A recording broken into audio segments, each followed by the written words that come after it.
ఆయన తన ఆరోగ్యం క్షీణించడం, ఆయన ఆసుపత్రిలో జాయిన్ అవ్వడం, బైపాస్ సర్జరీ అవ్వడం, ఈ అన్నిటిని గమనించిన తర్వాత కూడా ఆయనకు వైద్యుల సలహా మేరకే ఆయన ప్రస్తుతం ఈ యొక్క ఉపరాష్ట్రపతి పదవికి రాజీనామా చేసినట్టుగా అయితే మనకు కొంత సమాచారం అందుతుంది. అయితే ఆయన జీవితంలో అనేక ఒడిదొడుకులు ఎదుర్కొన్న తర్వాత కూడా ఆయన భారత ఉపరాష్ట్రపతిగా పదవీ కాలాన్ని కూడా చేపట్టడం జరిగింది. 2022 నుంచి కూడా ఆయన ప్రస్తుత కాలం వరకు కూడా భారత ఉపరాష్ట్రపతిగా పనిచేయడం జరిగింది. ఈ సందర్భంలో కూడా పార్లమెంటు సమావేశాలు, వర్షాకాల సమావేశాలు ప్రారంభమైన మొదటి రోజే ఆయన రాజీనామా చేయడం అనేది కూడా అందరినీ ఆశ్చర్యపరిచిందని చెప్పుకోవచ్చు.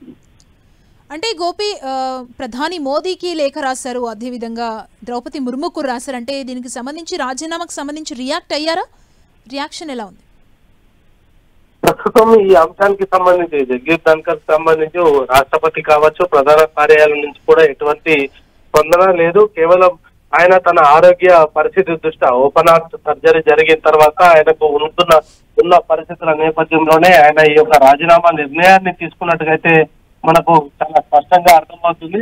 ధన్కర్ రాజీనామా వెనుకాల కేవలం ఆరోగ్యపరమైన కారణాలు మాత్రమే ఉన్నాయనేది కూడా ఎక్స్పర్ట్స్ చెప్తున్నారు. కేవలం ఆయన అనారోగ్య కారణం చేతనే ఆయన ఉపరాష్ట్రపతికి పదవికి రాజీనామా చేయడము, అదేవిధంగా ఆయన ఉపరాష్ట్ర పదవికి కూడా న్యాయం చేయలేని పరిస్థితుల్లో ఆయన ఈ నిర్ణయం తీసుకున్నట్టుగా తెలుస్తుంది. ఇటు బీజేపీ ప్రభుత్వం, అదేవిధంగా రాష్ట్రపతి కూడా తన రాజీనామాను అంగీకరిస్తారు అంటూ కూడా ఆయన చెప్తున్న నేపథ్యంలో మరి ఉపరాష్ట్రపతిగా ఆయన చేస్తున్న రాజీనామా రేపటి నుంచి కూడా, అంటే ఈ రోజు నుంచి సమావేశాలు ప్రారంభం అవడం, రాజ్యసభలో కీలక బిల్లులను కూడా బీజేపీ ప్రవేశపెడుతున్న నేపథ్యంలో ఇప్పటికిప్పుడు ఉపరాష్ట్రపతి పదవి ఎన్నుకోవడం, ఇతర అంశాలపైన కూడా అనేక కసరత్తు చేయాల్సిన బాధ్యత బీజేపీ ప్రభుత్వం పైన ఉన్న నేపథ్యంలో మరి ధన్కర్ అంశంలో మరి ఈ సమావేశాల వరకు కూడా ఆయననే ఉపరాష్ట్రపతిగా కొనసాగాలనేది కూడా బీజేపీ కోరే అవకాశాలు కూడా ఉన్న నేపథ్యంలో రేపటి నుంచి ఉపరాష్ట్రపతి ఏదైతే ఉభయ సభలకు సంబంధించి కూడా ఉపరాష్ట్రపతి నిర్వహించాల్సిన బాధ్యతలను తానే నిర్వహిస్తారన్న